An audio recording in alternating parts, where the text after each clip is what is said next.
Dahlia.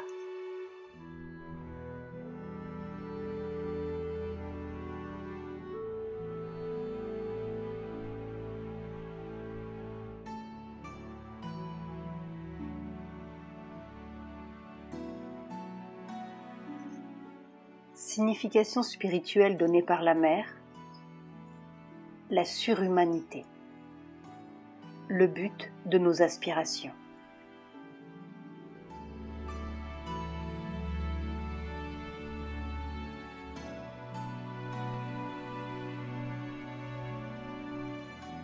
Quand naîtra le surhomme en souverain de la nature, sa présence transfigurera le monde de la matière. Il allumera le feu de la vérité dans la nuit dans la nature. Il établira sur la terre la grande loi de la vérité. L'homme aussi répondra à l'appel de l'esprit.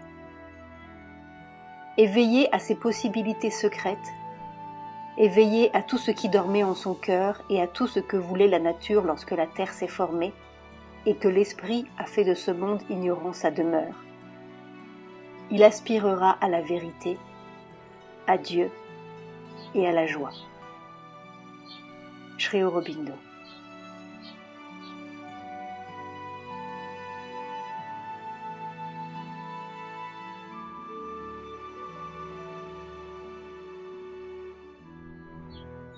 Essentiellement, l'on peut dire que c'est l'appel et l'attirance du futur qui créent le passé et le présent. Or, l'on verra de plus en plus clairement que ce futur n'est autre que la croissance du divin en l'être humain, et que c'est là le destin suprême de cette humanité pensante et volontaire qui s'efforce vers sa propre perfection. Cette note, nous l'entendrons de plus en plus souvent. C'est le chant du divin qui croît au cœur du genre humain, le chant de l'unité humaine et de la liberté spirituelle, de la surhumanité future de l'homme, le chant de l'idéal divin qui cherche à se réaliser dans la vie de la terre. C'est l'appel lancé à l'individu pour qu'il se hisse jusqu'à ses possibilités divines. Sri Aurobindo.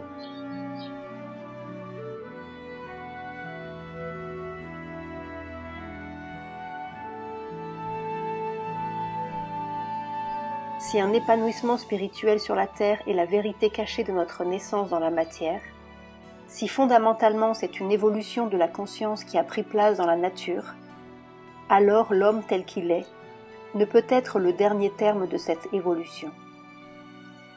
Il est une expression trop imparfaite de l'esprit. Le mental lui-même est une forme et un instrument trop limité.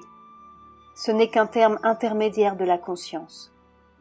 L'être mental n'est qu'un être de transition.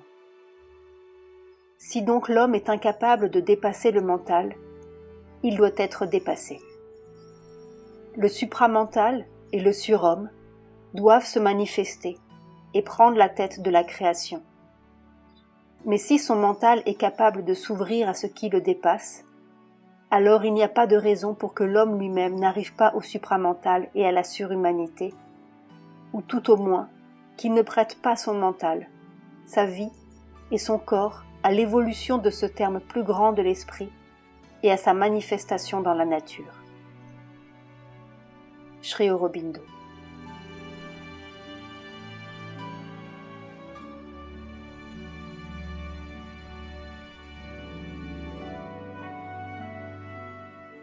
Chaque fois que nous essayons de ne pas être un homme ordinaire, de ne pas vivre la vie ordinaire, d'exprimer dans nos mouvements, nos actions, nos réactions, la vérité divine, quand nous sommes gouvernés par cette vérité au lieu d'être gouvernés par l'ignorance générale, nous sommes des apprentis surhommes.